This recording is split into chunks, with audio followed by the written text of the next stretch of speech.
Hey guys, Kevin here with your KevCAM tip of the day. Today I want to show you guys the SolidCAM Send To feature that is built into the software for you guys. So all you guys have to do is right click on CAM part and come down to Send To.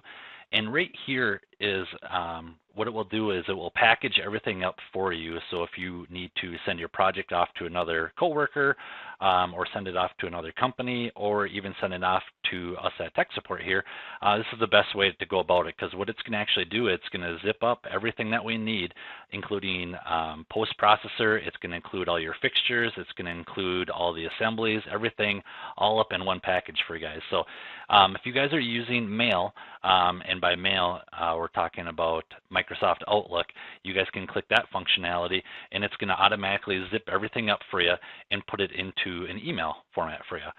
And like I said, what it's doing is it's going to include your post-processor and all the assemblies, all the databases that were used, a tool library that was used, and everything is all kept in the contents of there. So you can see we have an email right here already popped up. If I just go ahead and open up this, I'll show you guys kind of what's inside here.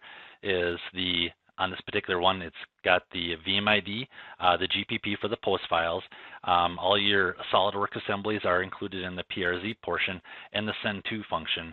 And inside the Send To function, it's just going to show you what version of SolidWorks I was using, what version of SolidCAM I was using.